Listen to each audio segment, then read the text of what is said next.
मम ज्ञानातिमिरन्दस्य ज्ञानाञ्जनशलाकया चक्षुरुन्मिलितं येन तस्मै श्रीगुरुवे नमः।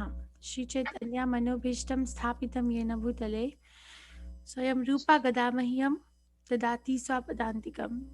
हे कृष्णा कर्ण सिन्धु दीनबन्धु जगत्पते गोपेशा गोपिका कान्ता राधा कान्ता नमस्तुते।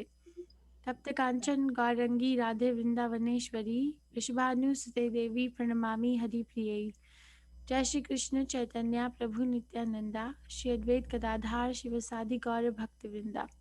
हरे कृष्णा कृष्ण कृष्ण हरे हरे, हरे Ram Ram Ram Hare Hare. I request everyone to stay back a little bit because we'll look at the answers. The answers are very nicely written. I have not seen such nicely written answers yet. I also don't write like this. So nice. So please, everyone, stay back after we read. Okay. Om Namo Bhagavate Vasudevaya. Om Namo Bhagavate Vasudevaya. Om Namo Bhagavate Vasudevaya. Om Namo Bhagavate Bhagavate Vasudevaya. Vasudevaya. Om Namo Bhagavate Vasudevaya. Om Namo Bhagavate Bhagavate Vasudevaya. Vasudevaya. As it is, chapter 2, contents of Bhagavad Gita summarized. We studied till 38 last time, right? So, Yes. 31 to 37 was answer to compassion. That compassion, where it has to be, I'm sorry, uh, enjoyment. Compassion was 11 to 30th. 31 to 37 was for enjoyment. Arjuna said there'll be enjoyment if my family is dead and gone. And Krishna redirects that. In 31st verse, we studied the two types of dharma. For a conditioned living entity, there are two types of dharma or swadharma. What are they? If anyone, please raise your hand and tell me. What are the two types of swadharma for a conditioned living entity? Hare Krishna Mataji. Hare Krishna, Asudevan. Constitutional, and then the other one is spiritual. Very nice. Okay. Thank you so much. Vidisha Mataji. Mataji, I have a question actually regarding this. Can I ask right now? Yep. Hello. After you answer my question, then you ask me question. Okay, no. Actually, I'm confused because, as you said, there are two kinds of swadharma, that is the prescribed duties. So it is, one is the constitutional and the other is the conditional. So conditioned life, that is the prescribed duty according to the varnashram, the social orders, like whatever duties he is prescribed. But when it comes to constitutional, I was doubtful whether the person who is already in consciousness, then only he gets this devotional service, which is the constitutional service. Means That one is where devotee, then only one can do a constitutional dharma. because that is related to the soul, if I understood that way. Yeah. So constitutional duty is always there. Always, when one is conditioned by material body, then we Hmm. create something called vidhi bhakti or regulated principle, regulative bhakti under the rule. Like get up early in the morning, offer Mangal Aarti, chant this many number of rounds, follow the regulative principles, uh, serve the deities, serve the guru, like that, right? But when Hmm. somebody becomes liberated, when a person becomes liberated, then the same bhakti, vidhi, Hmm. becomes ragatmika bhakti or pure devotional service. So, for example, you're a OBGYN doctor, right? So when you were in training, when you Hmm. your MS, so you had to be under some sort of strict discipline. You have to do Hmm. cases. You have to be at the unit at this particular time. These are your specified number of patients, right? But after Hmm. Hmm. you graduate, you have a degree. Now you have a choice. You want to do private practice or you want to go for another hospital practice. You have a choice. Hmm. you have flexibility. So because now you, and as you will grow in your career, you will get more and more comfortable. You will not take that much time to do a Hmm. used to 10 years ago, right? Hmm. That when a person practices vidhi bhakti sincerely, uh, under the shelter of a spiritual master, practicing, a day comes that when they, then it becomes a spontaneous thing. Rupa Goswami Prabhupada explains in Nectar of Devotion that in the beginning one may not like to get up early in the morning and do Mangalarti or chant, sorry, chant Hare Krishna. But doing for a certain number of time, uh, it becomes a part of their system. Then they come to a stage that, oh, it's time for Mangalarti to serve my dear Lord. I need to get up. So it's not a practice anymore. It's a part of their existence. So that is liberation when it is not practice. Okay. The same Okay, ma'am. which is right now in conditioned state is under the regulation. The same activity Hmm. in the liberated stage is a natural inclination, o- spontaneous. The word is spontaneous. Okay. Did My I question was like, oh, sorry. You go on. go ahead? Okay, my question was like those were not at all Krishna conscious. In that person, it will be only a conditional duty, or we can add this constitutional duty. Swadharma there also. That is what I was asking. Well, those who are not Krishna conscious, they are not doing it. Is there, the duty is there. They're just not. Okay, but they are not doing it.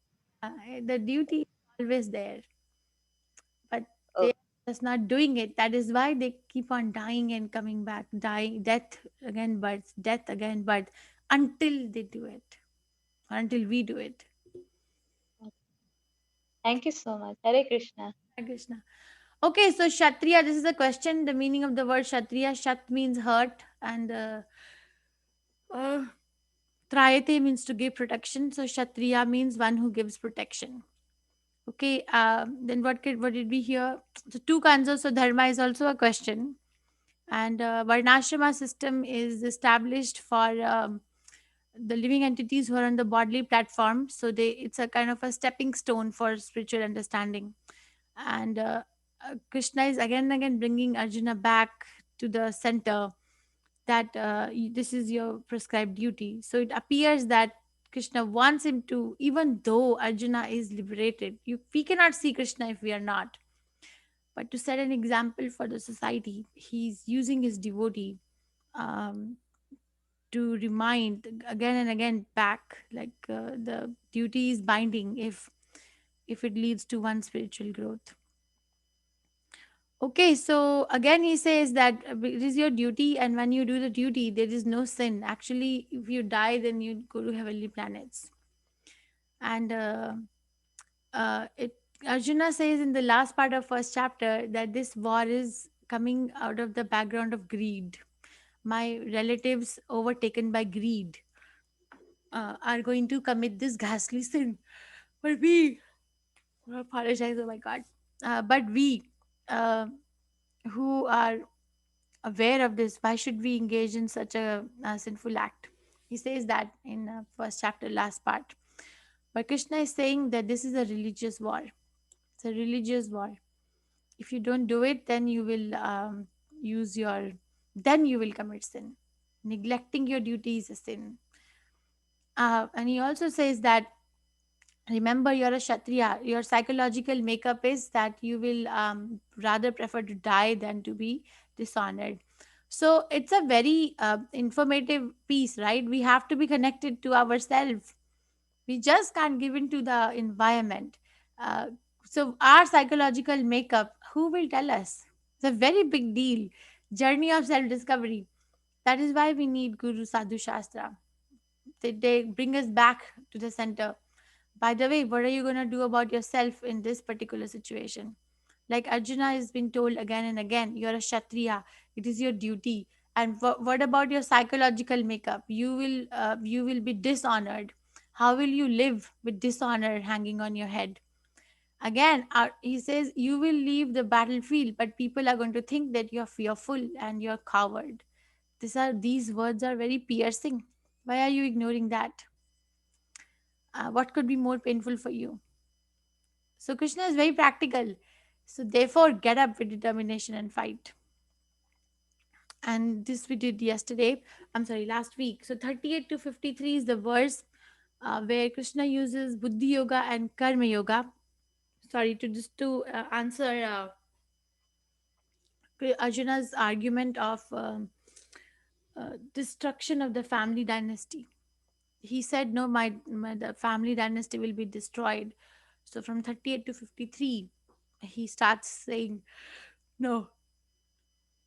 38 is neutral, that be neutral, fight for the sake of fighting. You cannot avoid it. Even if you avoid it, then what will you do about your own mind, which is going to cause you the distress? So just fight for the sake of fighting without considering anything else. And by doing so, you will not be sinful. Uh, so, so for the sake of fighting, is he says here for the sake of fighting, but what it really means is that fight because I am telling you. Krishna is saying that fight. So anything which we do under the protection of Krishna or under the umbrella of Krishna consciousness is not sinful. It may appear like that, but it is not sinful. Or he who acts for his own sense gratification, either in goodness or passion, is subject to the reactions of good or bad. So he's saying, Arjuna is told by Krishna, first, you don't want your family members to be killed, and you also don't want you what you want is that they should be living. So you want them not to be killed, and you want them to be living. In both the situation, it is your sense gratification. So, sense gratification is going to lead to a reaction, which may be good or bad. Whereas here is an opportunity for you to do an activity where there will be no reaction, good or bad. Both situations are assuringly 100% um, religious. So, why are you choosing something? He's giving different point of views. Okay, so this is Narad Muni says this. Anyone who is completely surrendered to Krishna or Mukunda. I think we discussed the meaning of completely surrendered. Completely surrendered. Not like maybe I will depend on my bank balance, or I will depend on my skills, or I will depend on my family or friend or society to save me. I think I quoted the story of Saint Francis here, right? Or wrong? Did I? No, no, Mata. I must have told that story. Saint Francis. No, Mataji. No, not in this class. The Saint Francis from. I think I did. I remember Saint Francis, who was a war veteran, but he got fed up with the wars, so he took to studying the Bible, and then he started a movement called Saint Francis Movement, and it became very big. It is a very big movement right now, and they call each other brothers, like and sisters, like we call Mataji Prabhuji. Uh, I didn't quote this. Please tell me No. No, No, no, Mataji. Mataji, you told this in Saturday class. which class Saturday. you're here. Hare Krishna. Hare Krishna, Mataji. Gaurav, why do I looking that I have told this? I have not heard it. Okay, so my Guru Maharaj tells the story that so Saint Francis, he was a war veteran, and then he started this movement because he was fed up of looking at the ghastly warfares and bloodsheds of innocent people. So one day he was sitting with his brothers in the gospel, and he asked them a question that what is your favorite thing in this cult in Christian studying Christianity. So if we ask this question to each other, what is it that I like the most? What will be the answers that we'll get? Some of the answers. So whoever has not heard this story, please answer. Whoever has heard this story, please tolerate.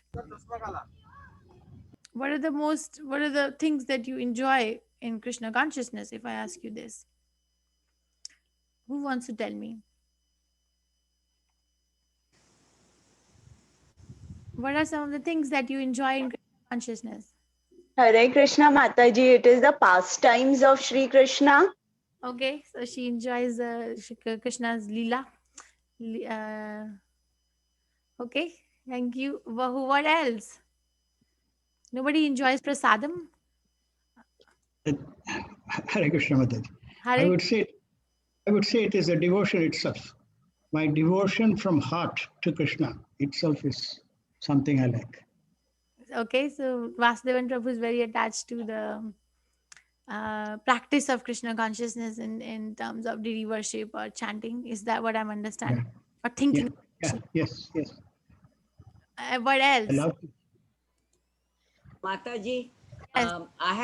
can I reply? Yes, Mataji, go ahead. I had absolutely no idea about Krishna and this consciousness. But after listening to all the lectures, now I'm engrossed in doing the mala at least once a day. It is without fail I do it. But I try to do it oftener, but once a day is a must. Otherwise, I cannot go to sleep. And secondly, I have realized a lot of our Indian culture, Hindu Indian culture, which I had no idea. Okay. Thank you, Mataji. So she relishes chanting Hare Krishna. Sirisha Mataji. Yes, Mataji. Hare Krishna Mataji. So in my childhood, when I used to hear about Krishna, I used to think like he has done cheating. Like I never realized that when I'm understanding Bhagavad Gita, so I feel it like why he has done that, why he has brought in like how it is goes, and also understanding Krishna as supreme personality, right? So I'm in this journey. So because of Krishna consciousness, I'm understanding. I used to think like why his pastimes are like that, why always he used to do like this, and also my questions are getting answered one by one. So you enjoy reading about Krishna. Yes, knowing also, and why he has done such. Why he has done all this also. Knowing also is an enjoyment for me. Okay, very nice. Thank you. Roshan, you know the story, but you still want to say, okay, what do you enjoy? Prasadam. Okay, Prasadam. Thank you. So like that, so he was asking his brothers in the gospel, what do you enjoy most? So I guess they also said that going out and talking about Jesus, or talk or giving somebody a book, or helping a poor or something like that. So then Saint Francis said that imagine that you are in the middle of it's a very dark night, stormy night. uh, Still doesn't ring a bell that I have not told this story. Are you all sure? Yes, Mataji. No. Yes, We have not Mataji, you haven't told us. So he said night, it's very dark, you're alone, it's snowing, and you don't have proper clothes. He was telling his brothers, you're alone on the top of a mountain, no shelter, no food, no proper clothing, and you from far away you see a light inside a building, and as you go closer it appears that it's a inn, it's a hotel.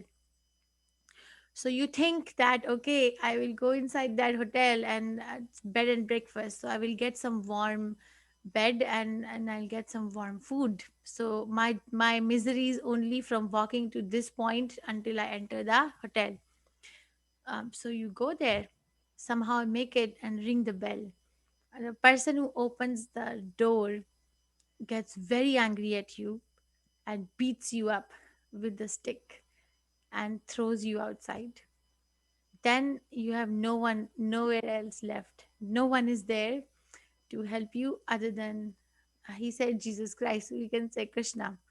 That is the complete enjoyment of Krishna consciousness.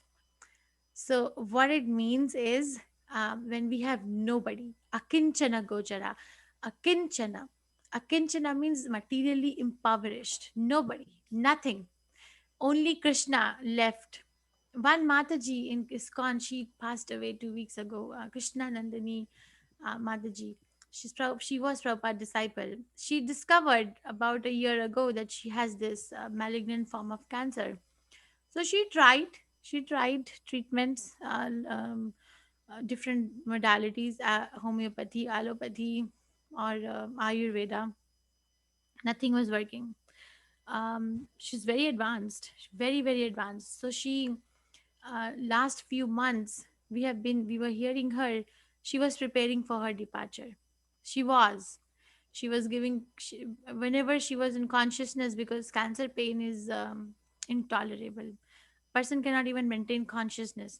So she was always giving Bhagavatam classes, and she was talking about that this is I realize now at this point in my life that Krishna is a God, is a person, is a supreme person. He talks.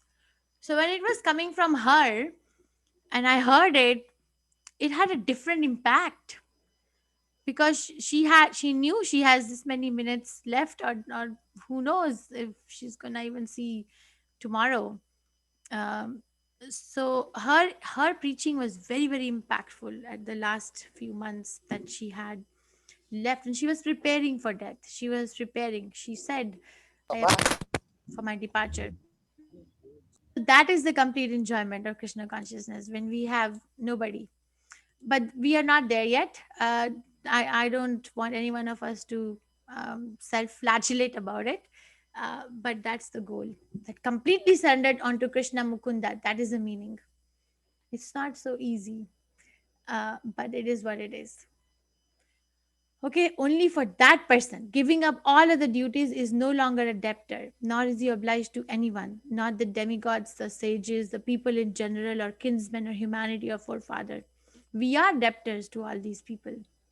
We are debtor to sun god, moon god, water, wind, earth. We are debtor to the sages. Vyasadeva is giving us all these writings. We are indebted.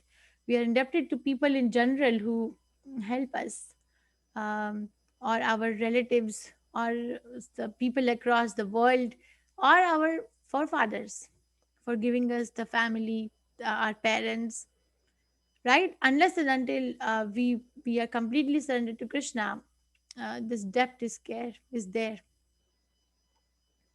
So Krishna consciousness is very powerful and is very beautiful. It's not something that, okay, now I'm chanting Hare Krishna, I have become a pure devotee. Mm-mm. When we start chanting Hare Krishna, the first thing is we come face to face with our own inabilities. We come face to face with our own insufficiencies. I am so ineligible.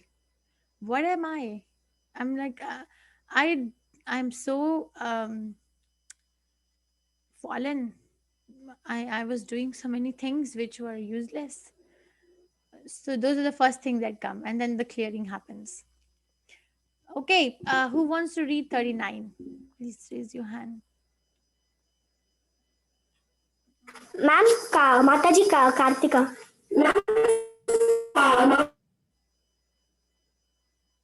You're not audible, Kartika. माता जी can I Kartika Your voice is breaking. Can you check your audio settings and come back? Okay. And Kartika, you कुछ माता जी okay, thank you. Yes, Sapna, go ahead. Sapna. Hare Krishna. Hare Krishna. एषा ते अभिहिता शङ्के बुद्धिर्योर्गे त्वमाश्रनु बुद्धा युक्तो यया Partha कर्मबन्धं प्रहास्यसि. Translation. Thus far, I have declared to you the analytical knowledge of Sankhya philosophy. Now listen to the knowledge of yoga, whereby one works without fruitive result. O son of Pritha, when you act by such intelligence, you can free yourself from the bondage of works. Purport. According to the Nirukti or the Vedic dictionary, Sankhya means that which describes phenomena in and Sankhya refers to that philosophy which describes the real nature of the soul. and yoga involves controlling the senses. Arjuna's proposal not to fight was based on sense gratification. Forgetting his prime duty, he wanted to cease because he thought that by not killing his relatives and kinsmen, he would be happier than by enjoying the kingdom by conquering his cousins and brothers. The sons of Dhritarashtra, in both ways, the basic principles were for sense gratification.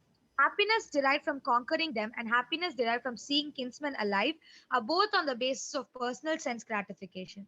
For there is a sacrifice of wisdom and duty.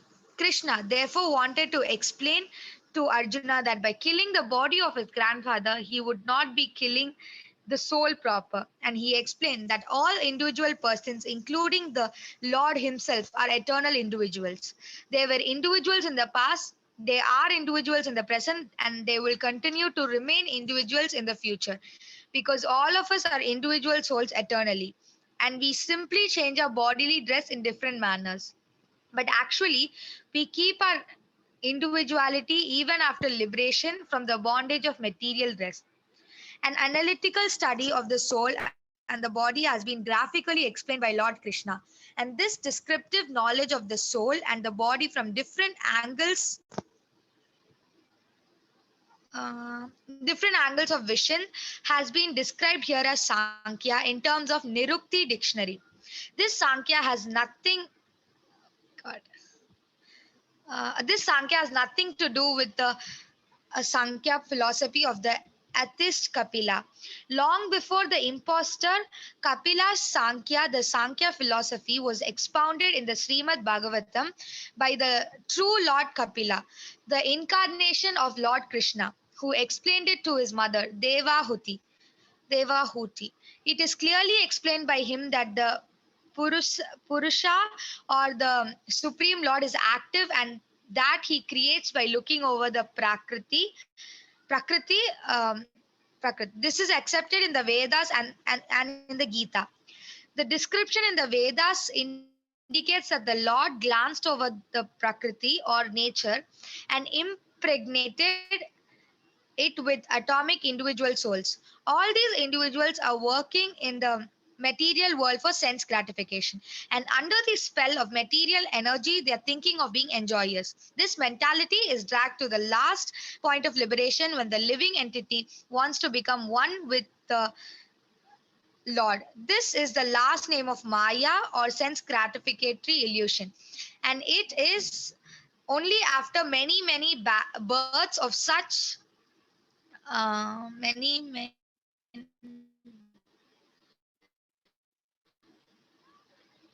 Mataji, where am I actually?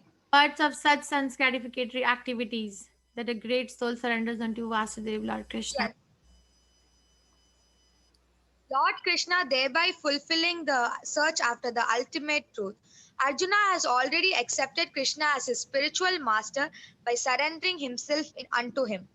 Shishyas teham sadi mam tvam prapannam. Consequently, Krishna will now tell him about the working process in Buddhi Yoga or Karma Yoga, or in other words, the practice of devotional service only for the sense gratification of the Lord. This Buddhi Yoga is clearly explained in chapter 10. Verse 10 as being direct communion with the Lord who is sitting in Paramatma in everyone's heart.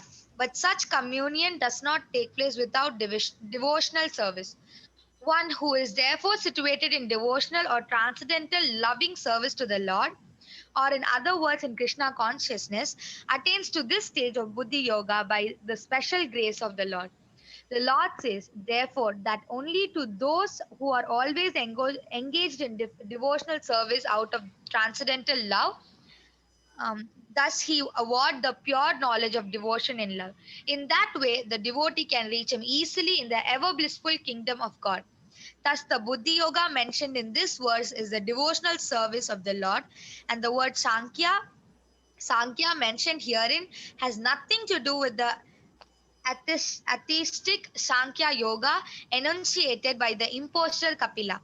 One should not therefore misunderstand that the Sankhya Yoga mentioned herein has any connection with the atheistic Sankhya, nor did that philosophy have any influence during that time.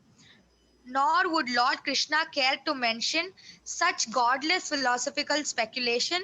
Real Sankhya philosophy is described by Lord Kapila in the Srimad Bhagavatam. Srimad Bhagavatam. But even that Sankhya has nothing to do with the current topics. Here, Sankhya means analytical description of the body and the soul. Lord Krishna made an analytical description of the soul just to bring Arjuna to the point of Buddhi Yoga or Bhakti Yoga. Therefore, Lord Krishna's Sankhya and Lord Kapila's Sankhya, as described in the Bhagavatam, are one and the same. They are all Bhakti Yoga. He said, therefore, that only the less intelligent class of men make a distinction between Sankhya Yoga and Bhakti Yoga. Of course, artistic Sankhya Yoga has nothing to do with Bhakti Yoga.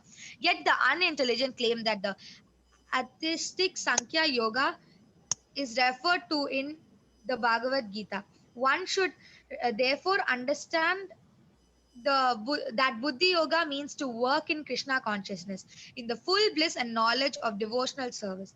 One who works for the satisfaction of Lord only, however difficult such work may be, is working under the principle of Buddhi Yoga and finds himself always in transcendental bliss.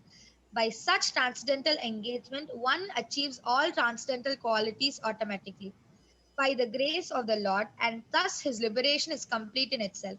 Without his making extraneous in endeavors to acquire knowledge.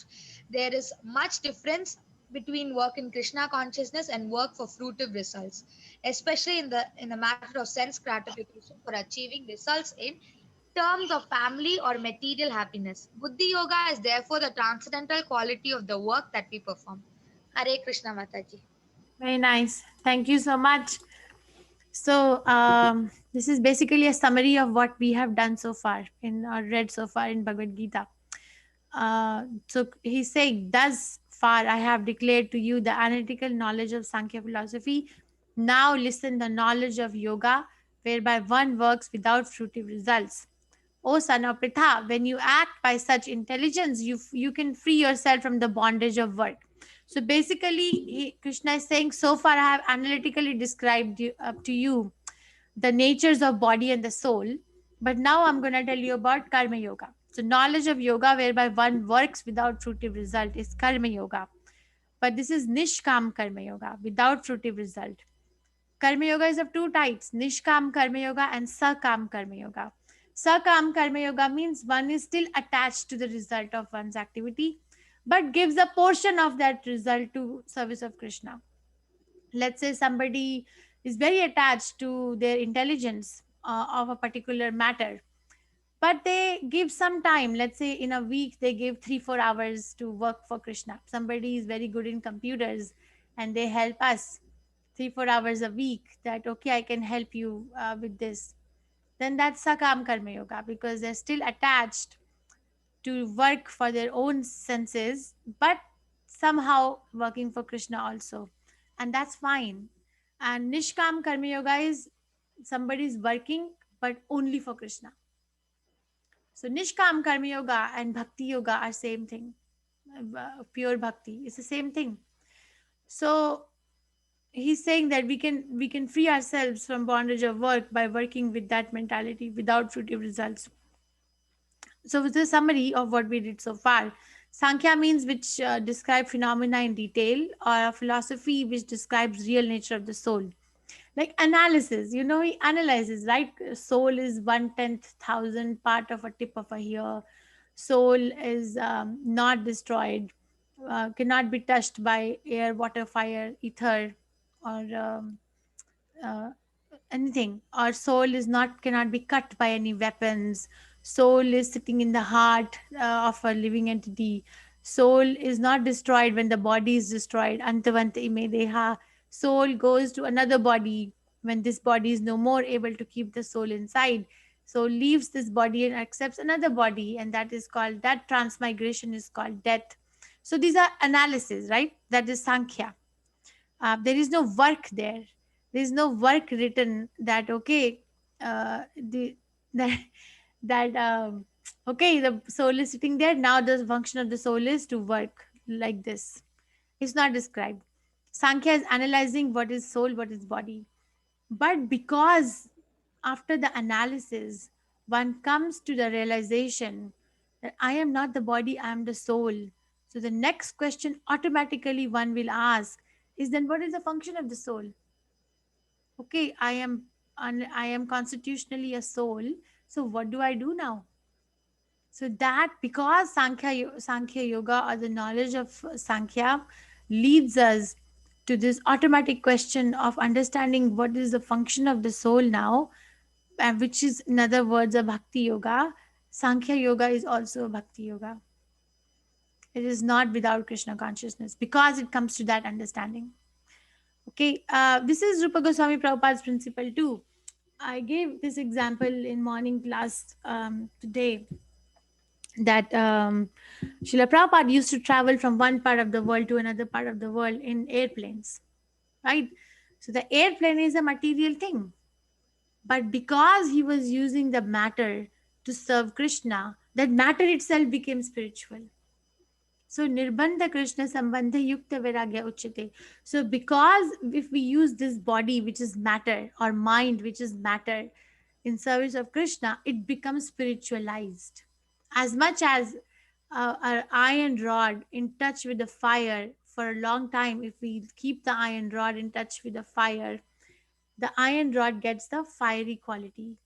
It is no more an iron rod, it can burn. It is a fire, it assumes a fiery quality.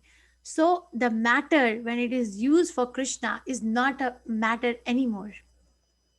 That is the secret. But Mayavadis want to leave the matter and separate the Brahman from matter. That is why they suffer so much austerity just to go and merge in the sky of Brahman effulgence.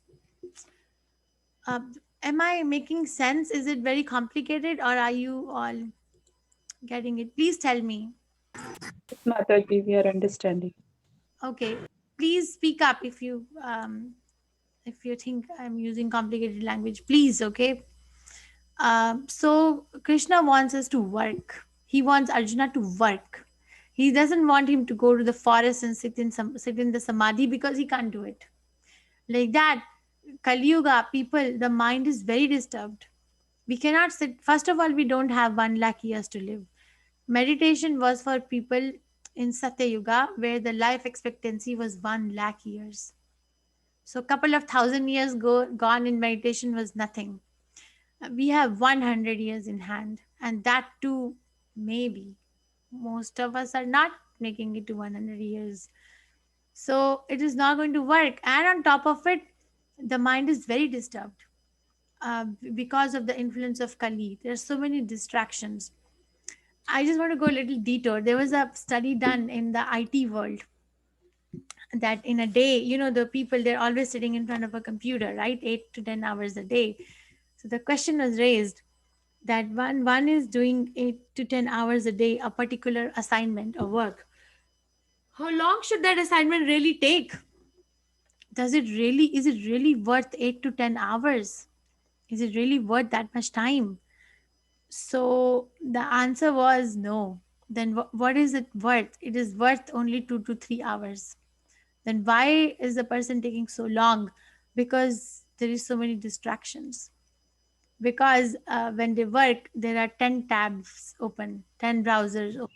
Google is open, Amazon is open, Facebook is open, or news is open, or YouTube is open, and work is open. So go on flipping this, that, this, that, this, that. So efficiency is divided into all these things. That is why it takes so long. Why? Because it's influenced the Kali Yuga. But we should not victimize. We don't become a victim after knowing this. Know that I'm affected, and then you have to know how we can get treated. Okay, and the treatment is by Vyavasatmika Buddhi aka Kurunandana. That verse is coming. Just by working for Krishna. Pause and ask, whatever I'm doing, is it really for Krishna or not? Is it? And if it is not, then try not to do it. It's very hard though. That is why we need association, where we can reveal our mind and say, hey, I'm suffering. I'm not able to do what I'm supposed to do. Can you help me? And the devotees help. So many times I've asked for help from the devotees over the course of years, and they always help. Just, okay, try this. Okay, why don't you do this? And it really helps.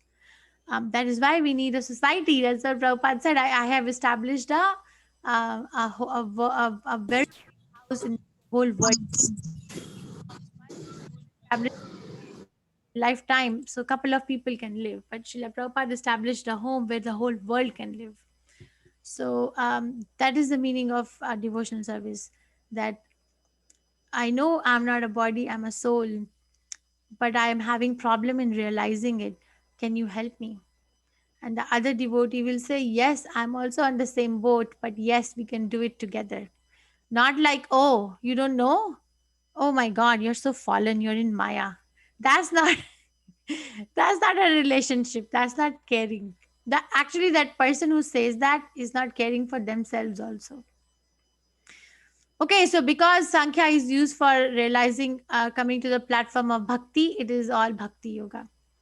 And bhakti yoga is a buddhi yoga. Buddhi yoga means one who worships Krishna using intelligence.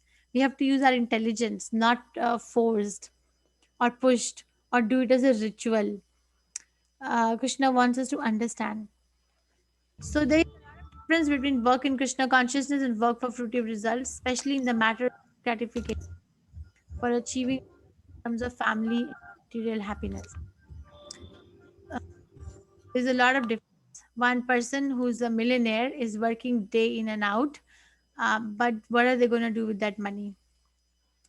Ultimately, they want to go on a long vacation or build a very big mansion or decorate the family with jewels and clothes.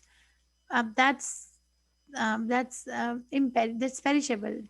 It's fine. It's Krishna is allowing it. No? Without Krishna's permission, it's not going to happen. But does Krishna want it? No. The same person working day in and out and is earning a lot of money and is propagating Krishna consciousness or setting up an example from his own life, that how one can be spiritually situated at the same time working, like Ford, right? Alfred Ford, the Ford company owner, he is setting up an example that how a person can still remain Krishna conscious even though materially engaged. Okay, so Buddhi Yoga is therefore the transcendental quality of the work that we perform. What is my quality of devotional service is going to define my elevation. How am I chanting my rounds? It begins there. It begins there. How am I chanting my rounds? Am I paying attention or not? So Srila Prabhupada, I was listening to him yesterday. He was saying, imagine if Krishna comes here, how careful we will be, how much attentive we will be in taking care of Krishna to the best of our ability. Like that, when we chant Hare Krishna Maha Mantra, when we chant our rounds, we are actually directly associating with Krishna. So how careful we should be. We don't realize, but we are. Naam. So Krishna has appeared in different forms in Kali Yuga, right? Explained in Nectar of Devotion again. So Naam, Roop, Leela, and paraphernalia. So all these things Krishna has appeared in that. So a name in the form of name, in the form of his deity, Roop, Leela in the form of his pastimes, then his in the form of his paraphernalia, his family, his friends, his relatives. So we have to be careful. So please chant your rounds attentively, hear every word you say, and then Krishna will give the realization. Hemrata Mataji, do you have a question? Okay, maybe we can go to I can't see your screen, ma'am. My screen is not visible? No. Not It is visible for me. It is visible, Mataji. It is visible. Yes, Mataji, for me also. Okay. Okay, I will share time. Yes. Please, everyone, if I may request you, please mute yourself because somehow my mic gets muted. Okay, Mataji, is it visible now? Hemlata, okay. Yeah. Okay. Yeah, it is visible now. Okay, thank you. Okay, thank you. Read. Hare Krishna Mataji, can I? Mataji, go ahead. Go ahead.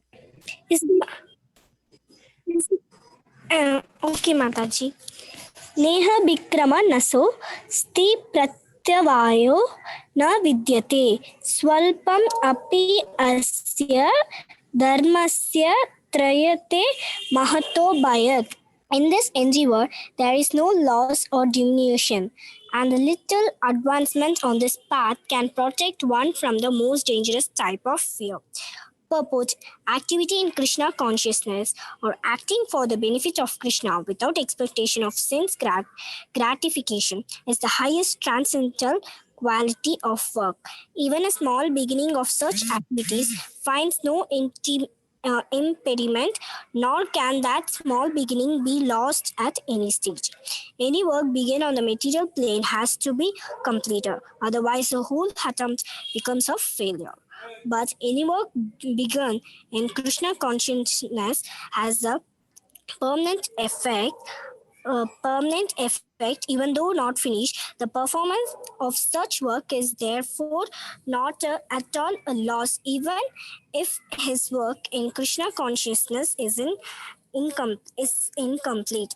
One person done in Krishna consciousness bears permanent results, so that the next beginning is from the point of 2%, whereas in the material activity without 100% success, there is no profit.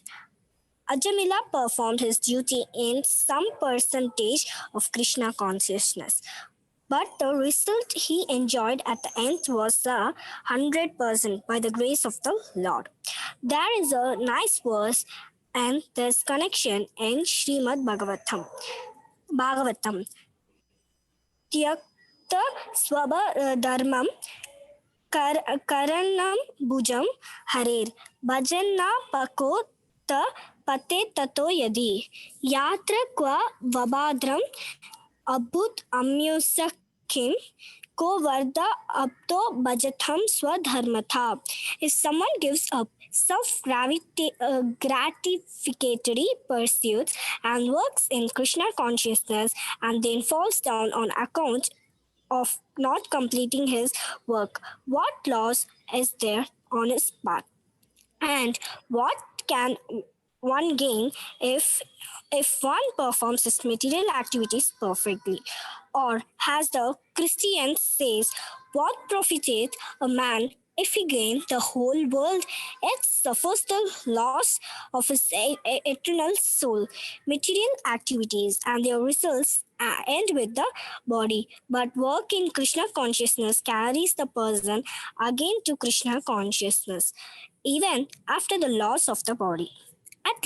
At least one is sure to have a chance in the next life of beginning born again as a human being, either in the family of a great cultural Brahmana or in a rich aristocratic family.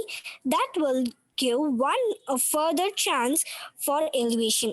There is the unique quality of work done in Krishna consciousness. Yes, thank you so much, Karthik. Very nicely read. So there's a. Of course, Mataji. Can you see me, Mataji? See you. I don't know. Can we see Karthik, everyone?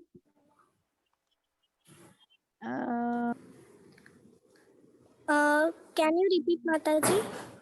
I see you, but I can hear. Thank you so much. Now, Mataji? Yes, I can see you now. Hare Krishna. Okay, so there's a question on Hare Krishna, Mataji. Pratyavyate of this line. Navidyate. The meaning in here.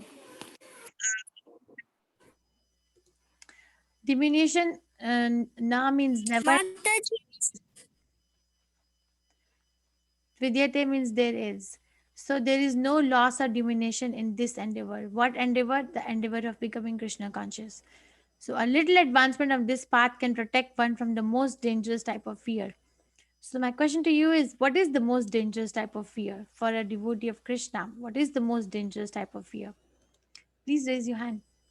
Please, whosoever has not answered anything yet today, what is the most dangerous type of fear that Prabhupada is referring to? Yes? Mm. Am I audible? So much silence I never faced in this class ever.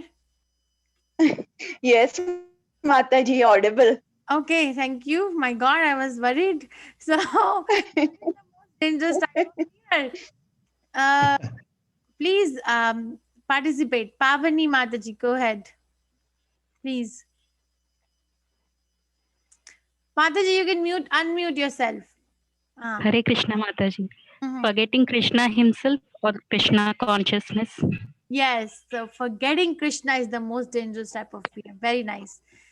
The most dangerous type of fear is, Prabhupada explains in 7th canto, Srimad Bhagavatam, one of the lectures, he explains how to pray.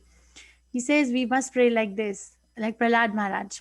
He says, oh my dear Lord, it is all right if you want to send me to hell or heaven. It is all right.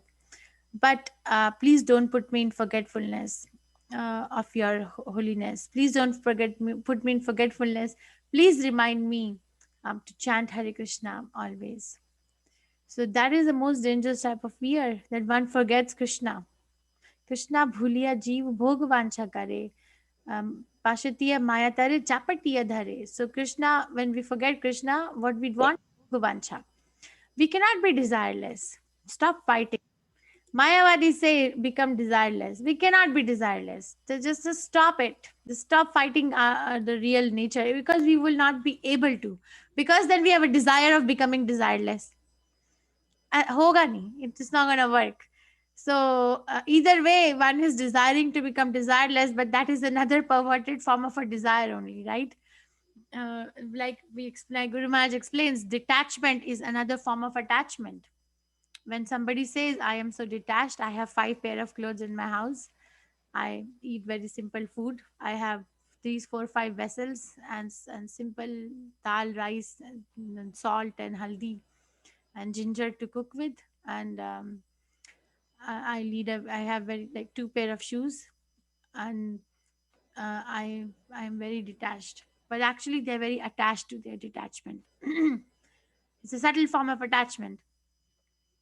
No, my dear, you're not detached. You're just attached to that concept of detachment. So, what is detachment? What is it? What is the real thing? If that is not detachment, this is not detachment, then the detachment is working for Krishna. Work, but for Krishna. Speak, but for Krishna. Chant Hare Krishna. Why? Because Krishna will enjoy. Right now we chant because we enjoy, and that's fine. But there comes a point in Ragatmika Bhakti, in spontaneous devotional service, when we chant and Krishna enjoys. Like Haridas Thakur. Haridas Thakur was chanting and Chaitanya Mahaprabhu was enjoying.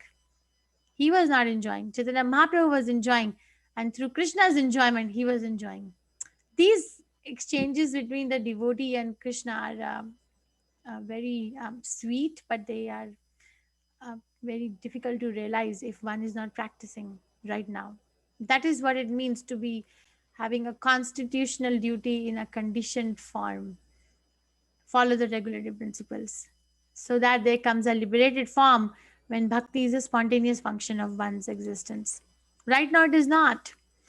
But don't self-flagellate. It will be. Practicing under the regulative principles of acharyas. So Krishna consciousness is, there is no loss even if one is not able to complete. Let's say somebody enters an engineering college.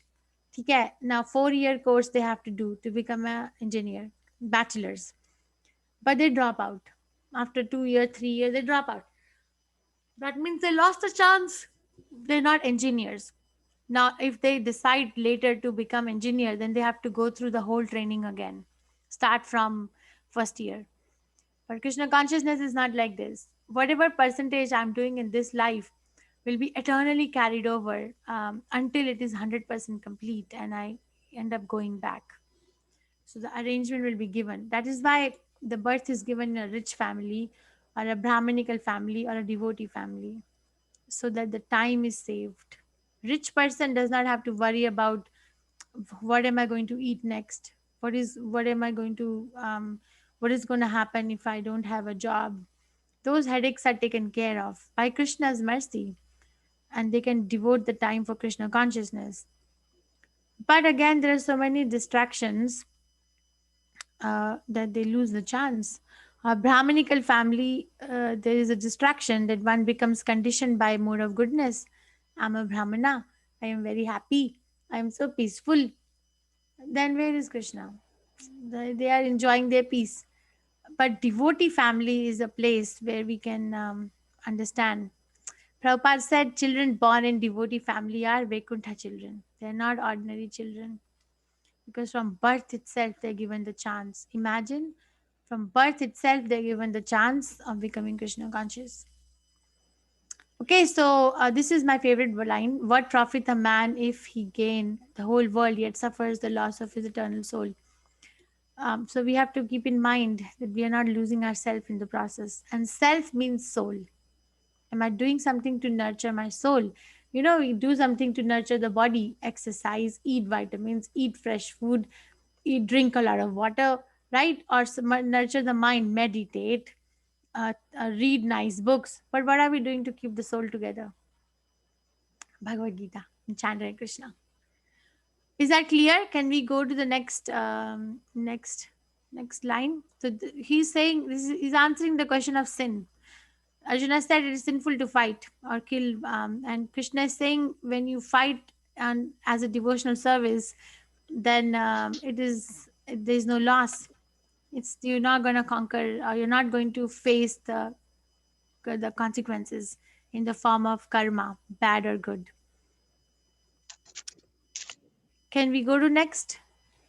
Roshan, your hand is raised. You have a question pertaining to the verse. Yes, Mataji, I have a question. Please go ahead. Okay, Mataji, the question is like, till we don't complete 100%, we are not going back to God, right? So, if it is not completed 100% and someone chants Lord Krishna's name at the end, so will he go to Lord or not? Ajamila story, that's why Prabhupada mentions in the verse before that he chanted Narayana. But he did not go to Krishna, but he was given a chance again to complete, and he did complete his 100%. It depends on the quality of one's devotion, but what percentage we are doing. It really depends on the quality. Not one may be chanting 64 rounds or 100 rounds a day, but if there is no quality, then no. So Ajamila story is given in this verse. Prabhupada wrote the example in this. Somewhere he wrote when Sapna was reading that Ajamila did not complete it 100%, but during his last hour, he chanted the name of Narayana in a very vulnerable situation, and immediately Vishnu Dutas came. Now, he did not go back to Vaikuntha. His soul was put back in the body and he was given a second chance. But he came to his senses that what was I doing? So immediately he took to Krishna consciousness with the utmost quality. And then he went back. Or I mentioned Krishna Nandini Mataji. Her quality of devotion and my quality of devotion, vast difference. I am thinking I am not dying today. I have time. Tomorrow I will do. Right? But she's thinking I may not see tomorrow. This is what I have, this moment. Your question is very nice. Did you understand what I'm saying? Yes, Mataji. So there is this, I read a book called Maybe You Should Talk to Someone. I'm still reading it. There is this 30-year-old girl. She's newly married. and she comes back from her honeymoon, and she's given a diagnosis of terminal breast cancer. And she's failed. She fails a one round of treatment, and the cancer comes back with so much intensity that the doctors are now telling her that actually, if we want to increase your duration of life, then we actually have to take some organs out of your body, like your colon, because that's the place where the cancer will spread, and you may die from that. So she's given a terminal statement, and then she comes to a therapy to come to senses, like what is happening in my life. And she says that why do we need a terminal diagnosis to live an intentional, meaningful, introspective life? Why do we need terminal diagnosis to do that? Why can't we live every moment with intention and meaning and introspection? I thought, like, yes. Why do we think that I have so much time left? I can go watch a movie, or I can read a newspaper. Why do we take so much leverage? I don't know the answer yet. Probably because of the modes of nature that is testing. But make sure, moment to moment, we are living a meaningful, introspective, and intentional life. There's got to be something going on. And that is not going to happen if one doesn't become Krishna conscious. Anyway, the book goes on that it's a real story. This person is real. That what not to say to a dying person. Anyway, I was just interested in reading that medical fiction. It's not a fiction, but medical something, whatever, I don't know what you'll call it. So, like that, our quality of devotional service, why does it have to depend on something bad to happen? So-called bad, right? Doesn't remain like Corona to come. Why do we have to depend on a pandemic to happen for us to go and open our scriptures? Why? Why can't we do it even without it? So please ask yourself, because tomorrow, the benefit is tomorrow when this Corona is going to go away, your intention of going ahead in Krishna consciousness will not go away. It will not be dependent on another pandemic to come. Okay? That is meaningful life. Okay, any questions or comments, or should we go to the next verse? Oh my God, so much silence. You guys are We scared. can go to the next verse, Mataji. One. One room and see each other, but right now only Anvaya Mataji's. Okay, Vasudevan Prabhu. Yeah, in the case of story of Ajamila, Ajamila never actually called Krishna's name or Narayana's name, but towards the end, at the time of his death, in the deathbed, he remembered his last son whose name was Narayana. And it is his son's name that he called. But Krishna is so gracious that he took it as real bhakti and gave him whatever he wanted. That is it. That's what I learned about that story. Yeah. Though it was unintentional, Krishna made it intentional. It looked as if he really called his name, unwittingly. He called Narayana, and Narayana named the 4 syllables Narayana. Yeah. Yes. Yes. So that is why we should name. That is why in ISKCON, when somebody takes initiation, spiritual master changes the name, right? So there's a meaning in naming some person in the name of God. So it helped him, Narayana, because he remembered Narayana towards the end in the form of his son, but Narayana was there. Yes, just the name is enough. Nam Roop. So name. So Nam Akari Bahuda Nija Sarva Shaktis. Tattar Pita Niyamita Smarane Nakala. So Nam Akari Bahuda Nija Sarva Shakti. We have to understand each and every syllable. Yeah. Because each and every name is decorated with equal potency. The name is I chant at the end of my life, I will be given chance. I'm protected. Or Krishna or Rama or Om or Govinda, whatever form is attached to. But the problem is that it's not going to come out unless and until I have done something for Krishna in my life when I was still alive. So Ajamila was born to a Brahminical father. He was very well versed in Vedic scriptures. He was very well trained in deity worship. Yes, yes. Chance. In the beginning, yes. Thank you. He had Mataji, I have a question. Yes. Based on this question of Ajamil, so he remembered his son. He was very attached to his youngest son Narayana, and he called. And then there's a story that comes that the Vishnu Doot come, and then he realizes everything. But same way, even Dashrath Maharaj, he was in the agony of separation when Lord Rama went to exile, and he was remembering his son also on his deathbed. But there's no such story of Vishnu Doot coming and taking his soul. Why is that? No, it's not possible. It's not possible. He must have gone back to Lord Rama, Ayodhya, in spiritual world. It is. I have to go back and read Ramayana. I have. Is it in Balkand? Is passing away of Dashrath Maharaj explained in Balkand? I don't know, but even I have, pondered over it that why they haven't given any story of the Vishnu Doots coming and taking Dashrath back to Vaikuntha. It's not possible, Mataji. It's not going to happen. Lord Dashrath Maharaj is a pure devotee. He's Lord Rama is his son. You think Vasudev and Nand Maharaj are ordinary people? Krishna is their son. No. So yes. Lord Rama is his son. Is not possible. I have Balkand. Because unlike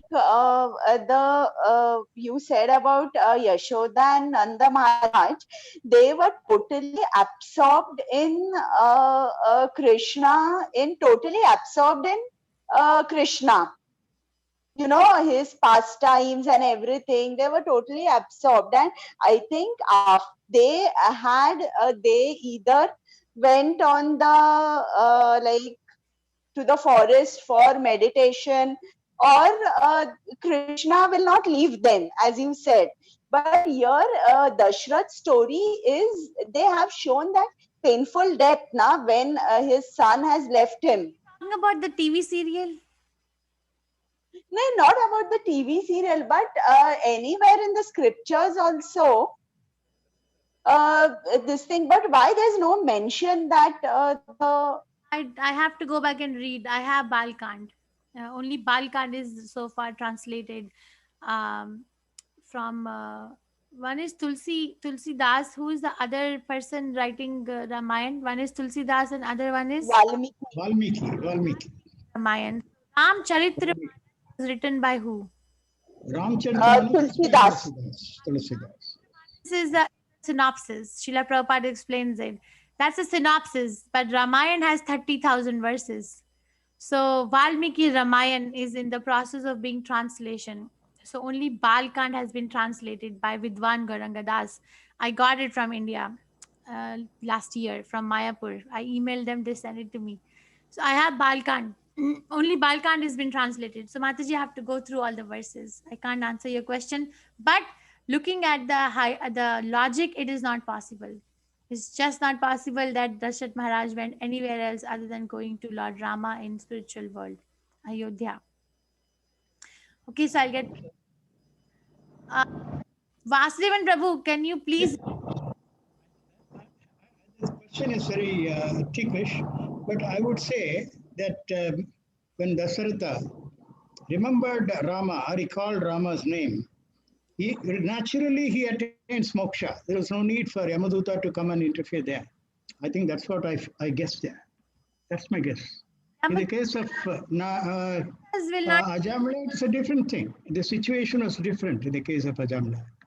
Because Ajamila, though he was born great, and in between somehow he gets into bad habits, but finally he remembers his son his son's name was Narayana, and in the meantime, the Yamadutas come there, and because we uttered the name of Narayana, he was saved. His soul was saved. But in the case of Dasaratha, he was always remembering Rama. Never there was a minute that he wouldn't remember his son's name. So automatically he attains moksha. There is no need for Yamadutas to interfere there. I think that's my explanation there. Okay, thank you, Prabhu. Please read this verse. Yeah. Because I have read Balakanda, there's no mention of any of these there. Yes, Prabhu. Vasudevan Prabhu, I'm requesting you to read this text 41. Can you see my screen? Yeah. Oh, sure. Thank you. Vyavasayatmiktamika buddhir eka kuru nandana bahusaka hai anantascha buddhayo vyavasayinam. Translation: those who are on this path are resolute in purpose, and their 1 minute. Yeah, I still can't read here because it's coming in my way. It's still blocking. Yeah. Oh, beloved child of Kurus, the intelligence of those who are irresolute is many-branched. Perfect. A strong faith in Krishna consciousness that one should be elevated to the highest perfection of life is called Vyavasayatmika intelligence. The Chaitanya Charitprata states, Shraddha Saddhe Vishwasa Kahe Shraddha Nischaya Krishna Bhakti Kaili Sarva Karma Krita Haya. Faith means unflinching trust in something sublime. When one is engaged in the duties of Krishna consciousness, he need not act in relationship to the material world with obligations to family traditions, humanity, or nationality. Fruitive activities are the engagements of the one's reactions from past good or bad deeds. When one is awake in Krishna consciousness, he need no longer endeavor for good results in his activities. When one is situated in Krishna consciousness, all activities are in the absolute plane, for they are no longer subject to dualities like good or bad. The highest perfection of Krishna consciousness is renunciation of the material conception of life. This state is automatically achieved by progressive Krishna consciousness. The resolute purpose of a person in Krishna consciousness is based on knowledge. Vasudeva Sarvam iti sa Mahatma Sudurlabha, by which one comes to know perfectly that Vasudeva or Krishna is the root of all manifested causes. As water on the root of a tree is automatically distributed to the leaves and branches, in Krishna consciousness, one can render the highest service to everyone, namely self, family, society, country, humanity, etc. If Krishna is satisfied by one's actions, then everyone will be satisfied. Service in Krishna consciousness is, however, best practiced under the able guidance of a spiritual master, who is a bona fide representative of Krishna, who knows the nature of student and who can guide him to act in Krishna consciousness. As such, to be well versed in Krishna consciousness, one has to act firmly and obey the representative of Krishna, and one should accept the instruction of the bona fide spiritual master as one's mission in life. Srila Vishwanatha Chakravarti Thakur instructs us in his famous prayers for the spiritual master as follows.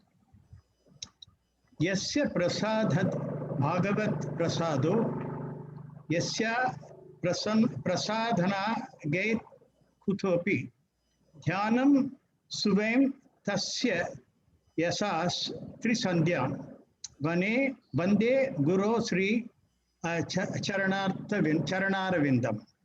By satisfaction of the spiritual master, the Supreme Personality of Godhead becomes satisfied. And by not satisfying the spiritual master, there is no chance of being promoted to the plane of Krishna consciousness.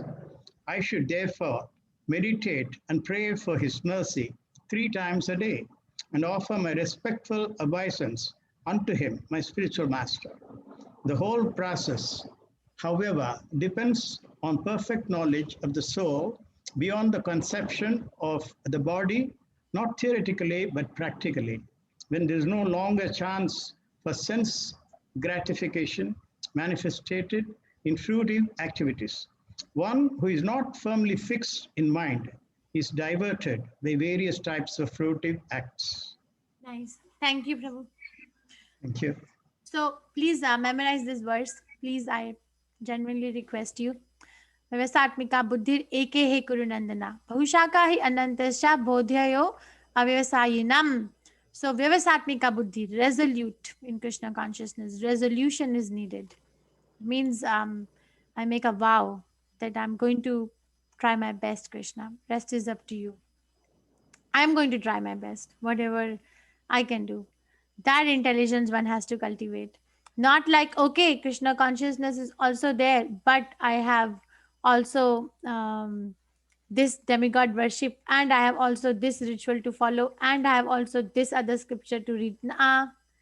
That intelligence is still chopped here and there. It's not resolute. So that is the aim of life. The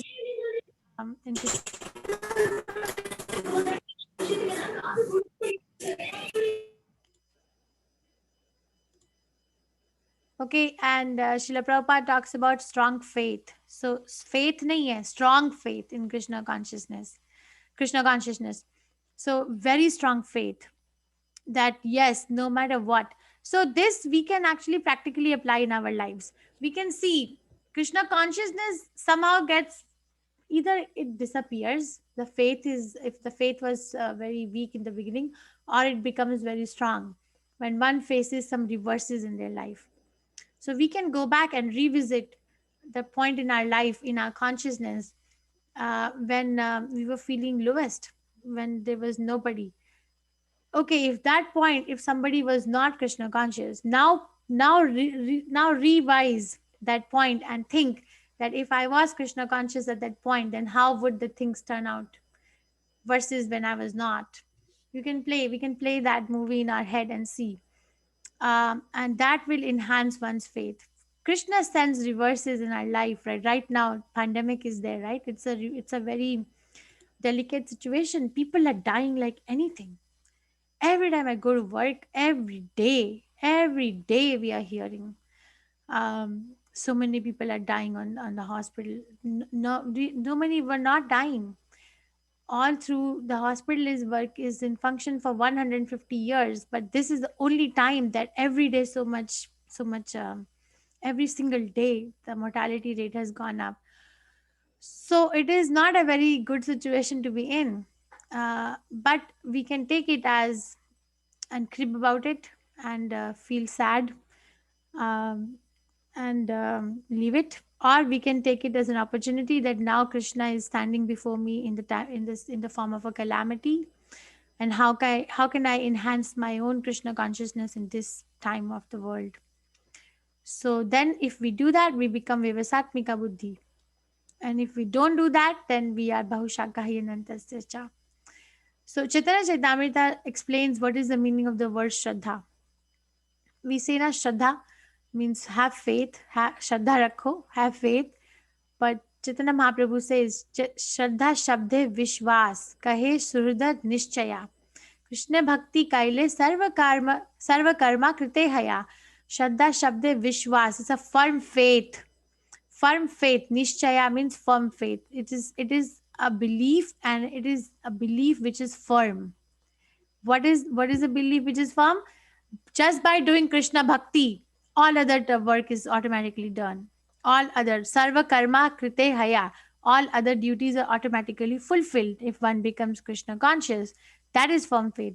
We can study the life of Chaitanya Mahaprabhu. Chaitanya Mahaprabhu is Krishna himself. Chaitanya Mahaprabhu had a very nice mother, Sachi Mata. Chaitanya Mahaprabhu had a very nice wife, Lakshmi Priya, very beautiful, very young. But he took sannyas at the age of 24 years. His wife and his mother had no one, but he still took sannyas. When somebody takes sannyas, they can still see other relatives. They can still see their mother, their sister, but they cannot see the face of their wife. Cannot.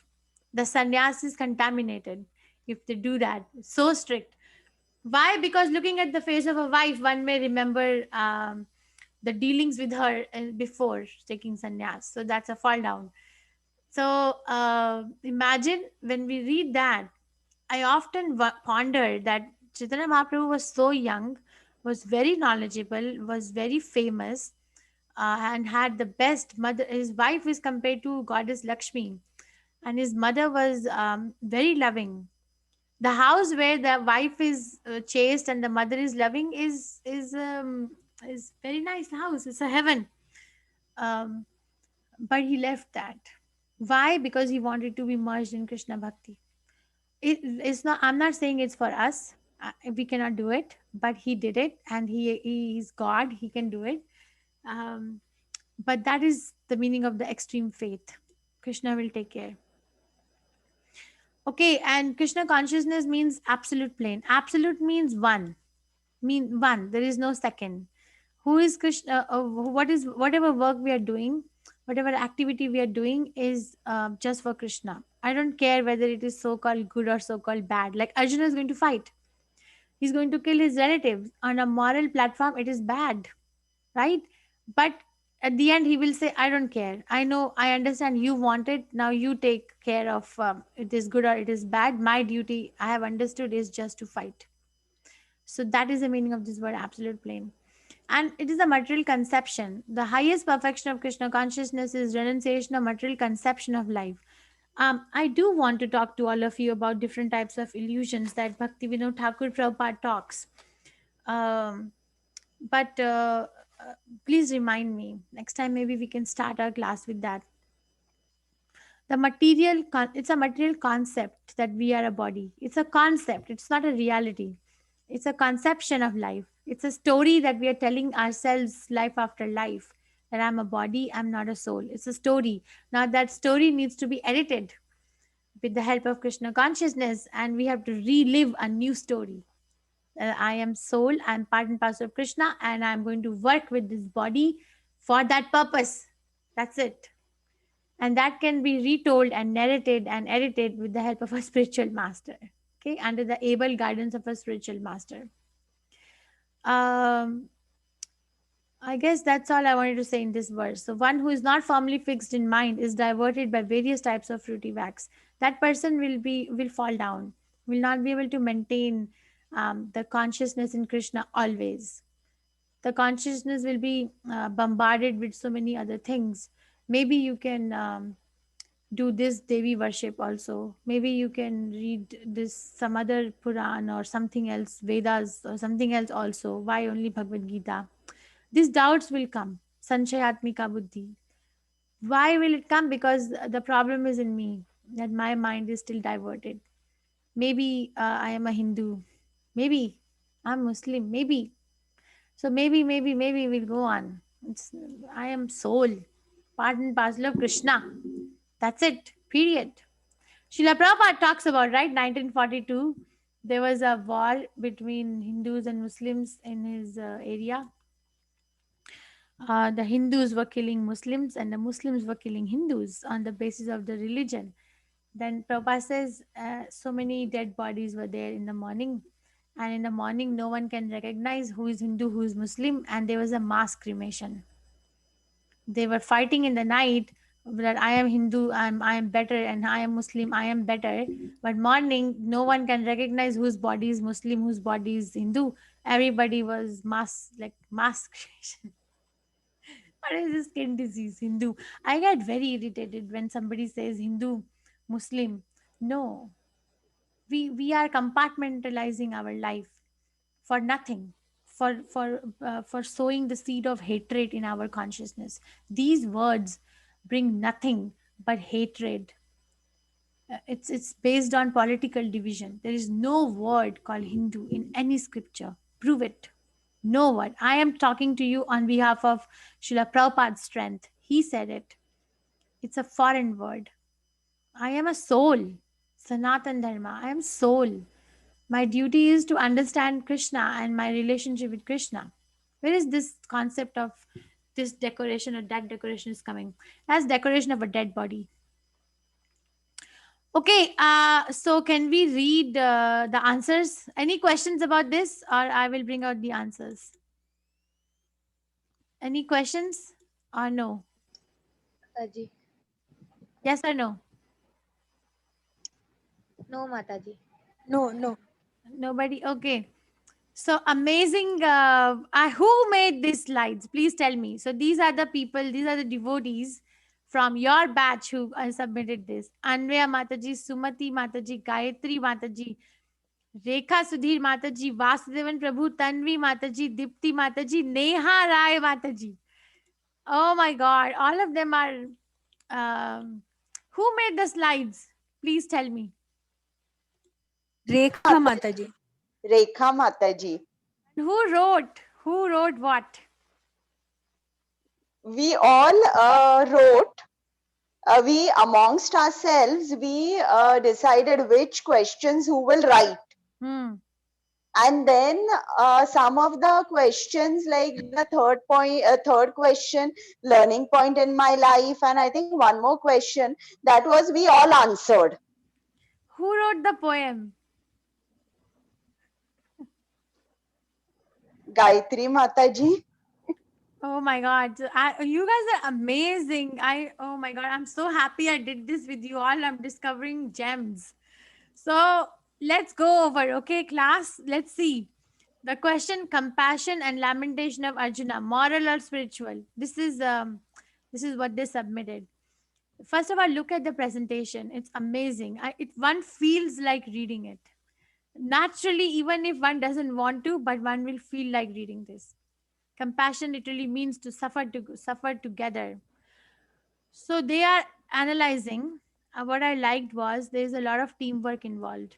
They're analyzing, and after the analysis, they're giving their verdict that we think that Arjuna's compassion is moral. It says somewhere. By the way, where is the story from? This Queen Kunti and Queen Gandhari. Mataji, it is associated with the puja that is done in Maharashtra also, Karnataka also, and it's a story directly from Mahabharata. Okay. I was okay. Thank you. So the compassion to the living entities of three kinds. When we read Srila Prabhupada's books, we see that he has exhibited all three kinds of compassion. Compassion in regards to gross body, giving food to needy, compassion in regard to mind, imparting free knowledge, compassion to the soul, giving Mahamantra to the entire world and making them understand Krishna consciousness. So they are glorifying Srila Prabhupada here. So nice, right? Arjuna was a fearless warrior and had won battles. He was ready to lay down his life in a war. He was admired by his guru, demigods, other military generals. However, on the battlefield, Arjuna showed weakness of the heart. So his other symptoms are described. So in his reason not to fight, he was correct. All throughout his upbringing was to respect elders, never to disobey them, even verbally. Krishna, so he feels compassion to Swajan, his relatives. At this point, it shows that Arjuna is on the level of I am this body, he's a conditioned soul, or maybe he's representing a conditioned soul. So somewhere you wrote, I was reading it, that there is moral. Where is it? So they came to the conclusion that here said can be moral. Arjuna showed compassion towards living entity in regards to gross body. The compassion exhibited by Arjuna can be said moral. Amazing. This is amazing. You have given, you have not bombarded me to read and copy paste all the verses from book to the answer, but you are giving me your own assessment, your own and understanding, your evaluation of what you are understanding.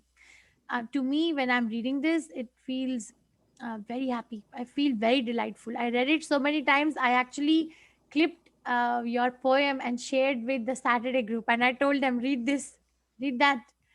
So, Krishna's words of enlightenment. So there they have given me the analysis of whatever we have read so far in about the soul. So Krishna explains to Arjuna the concept of body and soul after hearing his words of compassion and his lamentation towards his family and also for people gathered for war at Kurukshetra. Krishna says knowledge means to know matter, spirit, and controller of both. This is on 13th chapter, right? You took it from there. Yes, it should be. So one who knows what is body, what is soul, does not lament. Very nice. Krishna explains about individuality of the soul. Then Krishna explains the spirit soul does not undergo any change, does not body changes every moment, but death the soul transmigrates. Krishna now explains soul is Avinashi. See what is the flow? The flow of answer is so nice. They're not trying to be big scholars. They are quoting Bhagavad Gita, but they have written it in such a nice manner that it feels like I'm reading a story. And we learn by reading stories. So amazing. I am so happy. I am actually going to share it with Namanishta Prabhu. I was thinking, okay, the Nagri, we make monthly magazine. Okay, the magazine is made on a software called Kanava. Maybe we should start our magazine and start publishing these articles over there. This article should go. Let me know who can help me because Kanava is a software. You have everything and you have already written. So maybe at least for Prem Kishori's group, I have 3 detailed Bhagavad Gita classes and one for Bhakti Vriksha at 7 p.m. Sunday evenings, right? So 6 groups are there. We can circulate. So I was calculating over 200 people are there. That's a good number to start reading. Just an idea I'm sharing with all of you. Please let me know if someone can help me in publishing what you're writing. This should go and this should be read by at least all 200 people that we know of in our groups. So this is a way of writing. So Krishna now tells, Krishna further says, Krishna now explains. It's amazing. Krishna says soul is invisible, inconceivable. And see, in the end, they have given their understanding. Thus, after explaining so many properties of soul and explanation, the Lord establishes that soul is immortal and the body is temporary. So he asks Arjuna to stop lamenting for the body and perform his prescribed duty. Khadambat. He explained, and then you give the analysis and your line. A learning point in my life from his holy dialogue. Okay, Gayatri Mataji, are you here? Is she here? Yes, I am, Mataji. How did you make this? Please tell me. Actually, all the members of the group submitted their, what they had as a learning. And then I picked up the main words from each of theirs, and then I put it up in a question answer form. Very nice. May I ask you to read all this? There are 2 slides, right? So it's everyone. Oh God, not me, Mataji, please. Somebody else. I can only write. I can't read. You should read So if it's your work. So the question, please hear. This is your classmates. Learning point in my life from this holy dialogue was the question. And what they did, poetical composition of inputs from all members. Okay, I don't want to demean this. I'm going to have her read each one of it. And then tell me how you feel. Listen to your feeling when she's reading it. Yes, Mataji, go ahead. Me, Anvay Mataji, please read it for me. You just have to read it. Why read the Bhagavad Gita? Oh, Krishna. What is there? Read it, please. Okay. I questioned, who are you? Why read the Bhagavad Gita, O Krishna? Krishna answered, I am the maintainer of souls, conditioned and liberated. Sincere reading of my words reverses the reactions of past misdeeds. So next one is, I questioned, why go through life's cycle and final death? Why do the dualities of life disturb me thus, O Krishna? So Krishna answers, death is for the body, not the soul. The unavoidable and uncontrollable tolerate. Witness progress in Dharma and Bhakti. I questioned, why is the temporary world full of miseries? How do I deal with it, O Krishna? Krishna answered, perceive problems as mere parts that strengthen your faith in me. Trust me, submit unto my will, surrender unto me. I questioned, how do I conduct my dharma to your satisfaction? When is my compassion rightly shown, O Krishna? Krishna answered, the knowledge of detached deliverance of dharma devolves into good karma. At the right place and time, show the relevant compassion. I questioned, why are ego and attachment so alive? What happens when death falls upon us, O Krishna? Krishna answered, until realization, thus will be life. Karma and bhakti decides. Unto me the soul unites, or another bodily life reprise. I questioned, what kind of bhakti leads to you? What is dharma and karma? Krishna answered, with disciplined bhakti, a pure devotee attains me. Applying one's abilities, serve everyone as unto me. The other side, Mataji. I questioned, am I conducting myself the way you want me? Who am I, O Krishna? Chant my name and come out of disillusionment of benefits of karma. Fight the veritable battlefield of Kama, Krodha, Mada, Lobha. You are the eternal, indestructible, immutable, transcendental soul that is but a fragment of me. I questioned, what is good company in this material world? What is my purpose in life, O Krishna? In pure devotees of mine, best companionship find. The mysticism of the Gita unveils so. From bodies in modes of ignorance and passion shy away. Chant, I shall bestow my causeless mercy upon you, opening the doors of Goloka Vrindavan. Very nice, right? It's so nice. So these are all their learning points. Each and every one is a learning point from all the members of this group. Can I share this in all my groups? Is it okay with all of you? Yes, Mataji. Yes, Mataji. Sure. To go out.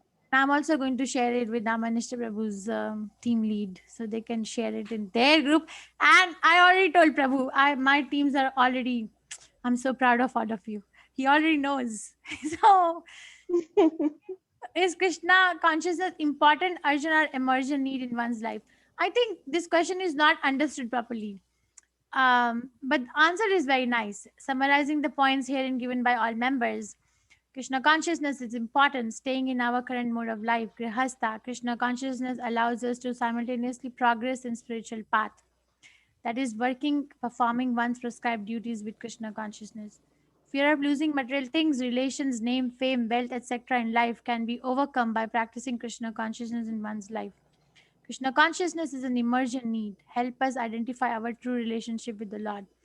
I'm a little bit confused. So is it important or is it emergent? Hare Krishna Mataji, can I speak? This is Rekha Sudhir. Yeah. I got all kind of answers, Mataji. It was like for some people it was important, and for some people it was emergent, and some people it was like urgent. So I did not wanted to like cut those answers and paste it. So I made like in one liner, I have added all the answers in that way.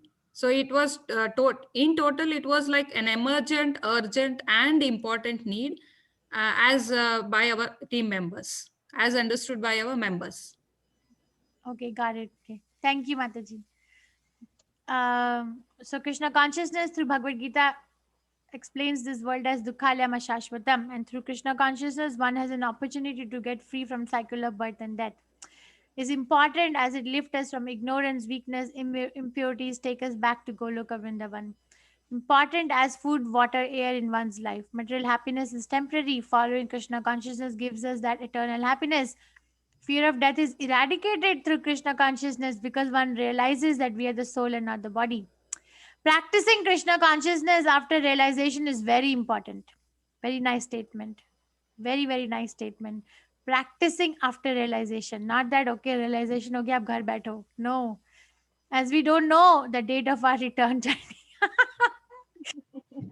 Worldly are increasing because of technological advancements leading to dissatisfaction. Krishna consciousness is to be practiced as a daily routine in everyone's life, not to remember the Lord only during the tough times. Very nice. Bodily relationships are temporary and our soul is everlasting. Relationship is only with the Lord alone. Krishna consciousness can be attained by surrendering ourselves to Krishna, like Arjuna in Bhagavad Gita, verse 2.7. Karpanya dosho pahato sabhava. And these are the references. Amazing work. If we were in a room, we would all stand and give you a standing ovation. Amazing work. I have not so far read an answer better than this. I have everybody is writing, and I'll show you. 4 groups have submitted this: Pandharpur, Damodar, Guruvayur, and Mayapur group.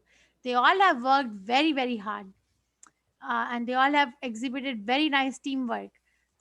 But this answer was, I feel like printing it in newspaper and sending it to the world. எங்க answer நாங்க prepare பண்ண assignment. Mataji, Sumati Mataji, Gayatri Mataji, Rekha Sudhir Mataji, Vasudevan Prabhu, Tanvi Mataji, Dipti Mataji, Neha Mataji. All of them are busy. Neha Rai Mataji is a lawyer. Tanvi Mataji works from home. And Vasudevan Prabhu is a geologist. So everybody is busy. I don't know the profession of other devotees, but I know he has 2 little children. That's enough. Oh yeah, you can't even breathe. You don't have a breathing space when you have small children.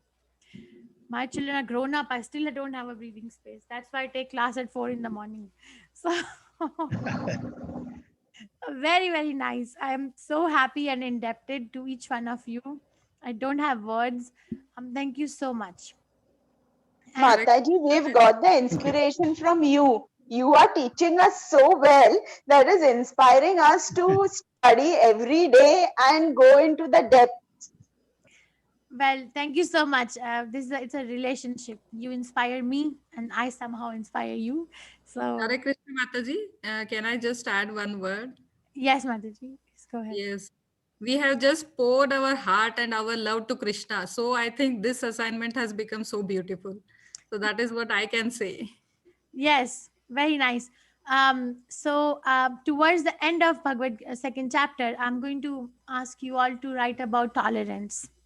So please keep meditating on this word called tolerance. Where is it beneficial in your own life? Each one of you.